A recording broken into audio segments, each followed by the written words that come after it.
Tahukah Anda, otak merupakan bagian tubuh yang paling penting bagi manusia? Sekarang angkat tangan Anda dan letakkan pada dahi. Tepat di situ, ada bagian otak yang paling istimewa. Bagian itu disebut prefrontal cortex atau disingkat PFC. Menurut peneliti otak Jordan Grafman, PFC ini hanya ada pada otak manusia, sehingga membedakan kita dengan binatang. Bagian ini diciptakan dan dirancang khusus oleh Tuhan supaya manusia mampu memilih dan memiliki etika. PFC berfungsi seperti pemimpin. Ia bertanggung jawab untuk berkonsentrasi, memahami benar dan salah, mengendalikan diri, menunda kepuasan, berpikir kritis, dan merencanakan masa depan. PFC adalah pusat pertimbangan dan pengambilan keputusan. PFC inilah yang membentuk kepribadian dan perilaku sosial. Sayangnya, PFC adalah bagian otak yang paling mudah mengalami kerusakan. Jika PFC rusak, maka kepribadian orang bisa berubah. Rusaknya PFC bisa disebabkan oleh benturan fisik, bisa juga oleh zat kimia, seperti narkotika, psikotropika, dan zat adiktif atau nafsa. Dan ternyata penyebab paling merusak juga pornografi, yang disebut narkolema, narkotika lewat mata. Bagaimana pornografi mempengaruhi otak dan pikiran kita? Adi, remaja 12 tahun, melihat gambar di TV yang menjurus ke porno. Awalnya, ia merasa kaget dan jijik. Ini karena sistem limbik di otak Adi menjadi aktif. Sistem limbik mengatur emosi juga keinginan makan, minum, dan berhubungan seksual. Sistem limbik ini kemudian mengaktifkan zat kimia otak bernama dopamin. Dopamin memberi rasa senang, penasaran, sekaligus kecanduan. Zat ini juga aktif jika orang mengkonsumsi nafsa. Oleh karena itu, sifat candu pornografi sama dengan sifat candu nafsa. Otak akan mengingat apa yang membuat Adi senang dan bagaimana ia memperolehnya. Jika Adi mendapatkan pembinaan akhlak, etika yang baik, dan patuh pada norma sosial, dorongan melihat pornografi, meskipun menyenangkan, akan ia abaikan.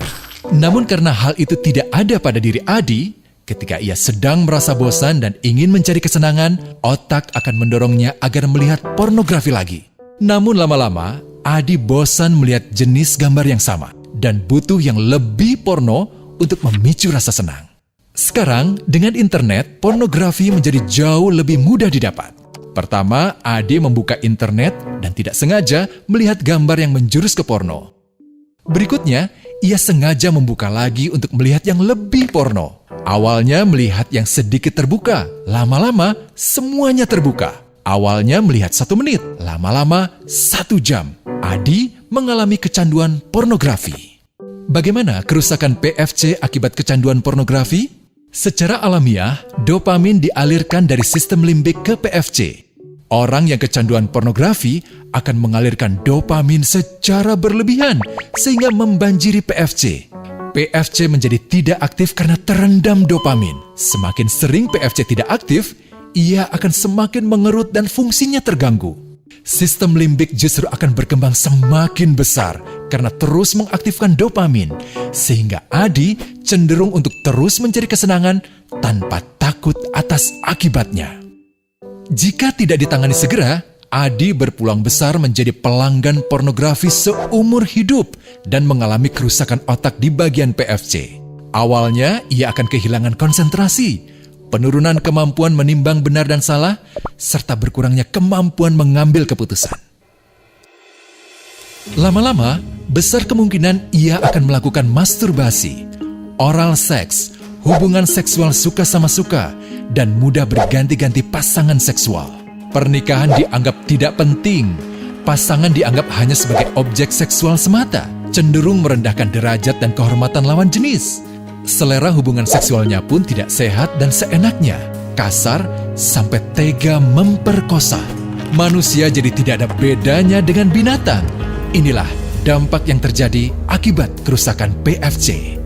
Ahli bedah otak Donald Hilton Jr. mengatakan, jika difoto menggunakan alat magnetic resonance imaging, otak yang rusak akibat pornografi memperlihatkan hasil yang sama dengan otak yang rusak karena kecelakaan.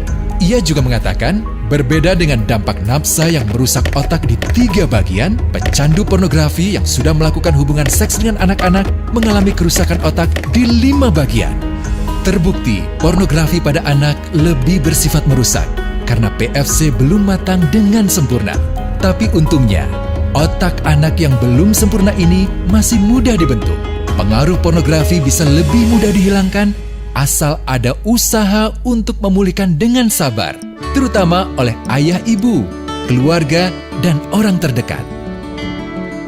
Pelajari bagaimana mencegah dan menangani anak yang terkena pornografi.